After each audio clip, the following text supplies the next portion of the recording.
Hey, it's Tina Forsyth here. I'm going to get a little ranty, a little venty, if you will, in this video here today. I want to share with you the 3 email subject lines, the 3 email topics that I'm just so sick and tired of receiving. I get any of these 3 emails, variations of these 3 different emails in my inbox on a somewhat regular basis nowadays, and I'm just sick and tired of them. I'm just finding it quite annoying. The first one is the "I'm surprised" email, or the "my gosh, Tina, I'm so surprised." There's some variation of the word surprised in the subject line.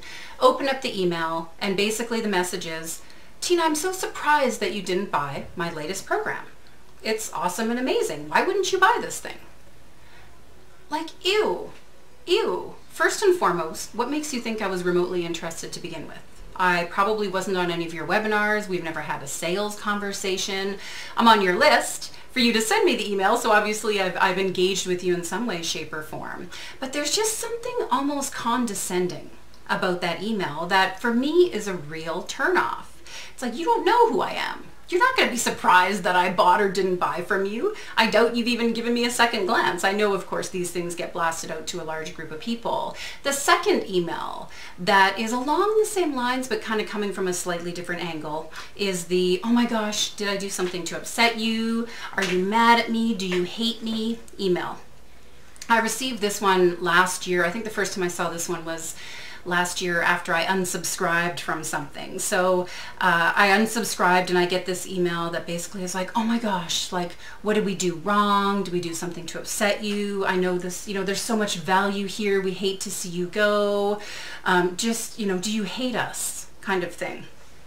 And I remember when I first read the email, I was like, yo, like, dude, don't take this so personally. I actually replied to the email and pretty much said that, yo, don't take this so personally. I don't know that anybody read my reply, but, again, the same kind of idea. It's like, ew, I don't know, it's almost passive aggressive. There was some aspect of that really just rubbed me the wrong way. I understand the strategy. You're looking to re-engage, you're looking for feedback, you're looking to connect.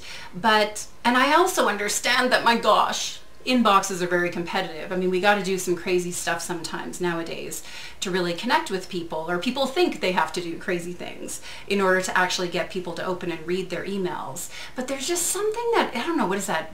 Bait and hook? Is that the right phrase? Where it's kind of something a little weird, crazy, but what we're really looking for is some feedback. It just feels really ick to me. The third type of email, which I get on a very regular basis, is one that comes towards the end of a launch series. And so I get and understand the strategy here. I get and understand when people are doing launches and promotions that there's quite often a close date, and then there's a period of time where you open it up again for maybe a few days just to bring that last round of people in.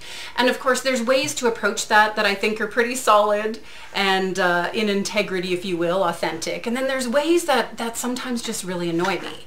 Like, "oh my gosh, we closed this last night and then we heard from a ton of people who weren't able to get in. And they're so sad that they missed it. So we're going to go ahead and open it again for another couple of days." Really? Like, you had a flood of people after promoting this thing really solidly for a week or so, or a few days, or whatever the period of time is.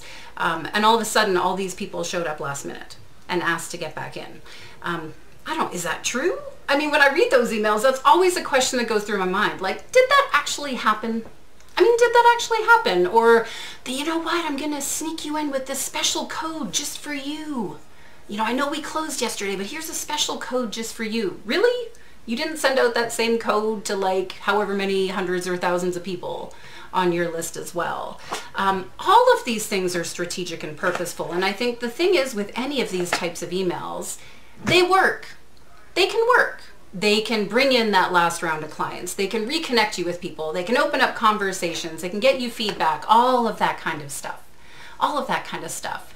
And yet at the same time, how can we do this a little differently? How can we come from a slightly different place in our marketing? You know, I don't know. At times I wonder if maybe I'm a little jaded here. I mean, I've worked online since 1999. I've been in business for a long time now. I've seen the wizard behind the curtain. I know the formulas. I know the strategies. I know all the steps and templates and reasons why we do the things we do. I've done some of these things myself at times too. I've tried some of these things in my business in various ways. Sometimes they worked and sometimes they didn't work.